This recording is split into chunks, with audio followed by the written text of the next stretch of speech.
سلول ترکیب میشن، لقاح صورت میگیره، سلول تخم اولیه یا زیگوت اولیه ایجاد میشه.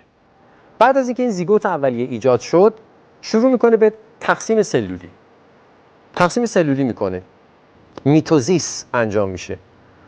یعنی این یه دونه سلول میشه 2 تا 4 8 16 32 همینجور میره 64 128 میره بالا، همینجور میره بالا. این هی افزایش پیدا، یه توده سلولی که هی داره افزایش پیدا میکنه. اما همه سلول ها کپی همن، بهش میگن رپلیکاسیون یا دوپلیکاسیون.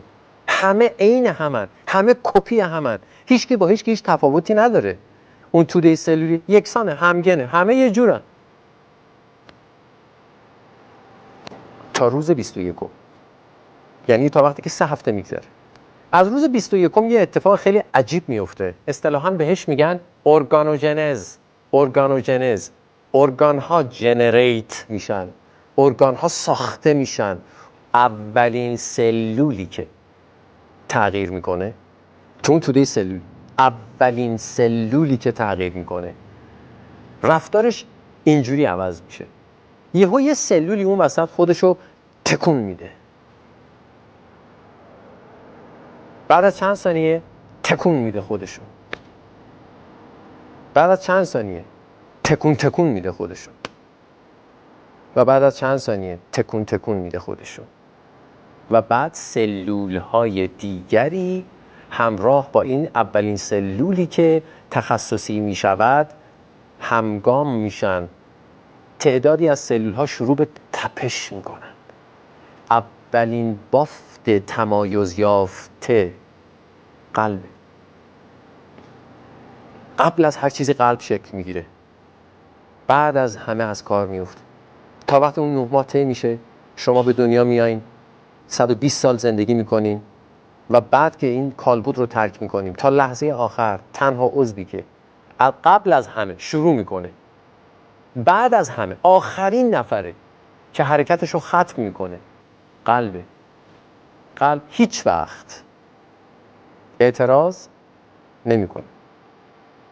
قلب مظهر فروتنی است. در وقتی که قلبم شکست ما میگیم ای قلب که ماهیچه است. یعنی چه قلبم شکست؟ قلب که نمیشکنه که. چرا قلب میشکنه؟ قلب واقعا میشکنه وقتی که ما تحت فشار عاطفی هستیم. وقتی شکست عاطفی، کاری، مالی یا هر شکست دیگه‌ای ما رو از پا در میاره بیش از هر عضو دیگری، قلب عکس العمل نشون میده. بعد وقتی که عکس برداری میکنن از حوزه‌های انرژی، حوزه‌های الکترومگنتیک و بایوفوتونیک قلب، حوزه‌ها همگن و یک نواخت نیست، شکاف داره. قلب واقعا میشکنه. این یه واقعیت فیزیکی ها. قلب واقعا سیاه میشه، قسی میشه، قسی القلب میشه انسان واقعا.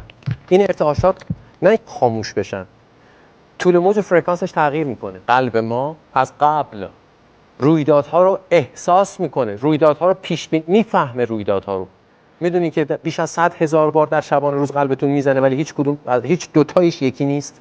بر اساس تمام تغییرات ذهنی، روحی، روانی، عاطفی، انرژیک و فیزیولوژیک شما لحظه به لحظه ضربان تغییر میکنه. شما شب خوابین، ضربان قلبتون یه جوره، ساعتتون زنگ میزنه، مثلا ساعت بشین 5 صبح زنگ میزنه. همین که زنگ زد هنوز که شما بلند نشده، تکون نخوردین، اصلا زنگو شنیدین، فقط ضربان تغییر میکنه. یه 30 ثانیه تو جاتون هستین، تصمیم میگیرین بلند شین. همین تصمیم میگیرین، همین که میگین بلند شین، از تخت پایین نیومدین، تغییر میکنه. میرین دوش بگیرید، تغییر میکنه. صبحونه میخواد، تغییر میکنه. اپلا میرین پایین، تغییر میکنه. پشت فرمونین، تغییر میکنه. اخبار میشنوین، تغییر میکنه. خبر خوب، خبر بد، خبر خیلی بد، خبر خیلی خوب. لحظه ای به تناسب مجموعه مؤلفه های وجودی شما قلب میفهمه، رفتارش تغییر میکنه. در تمام زندگی هر یک از اندام های ما با یکی از اجرام سماوی به لحاظ انرژیک در ارتباطن. قلب در ارتباط مستقیم با خورشید است. نام دیگر خورشید مهر است. قلب مرکز تابش مهر است.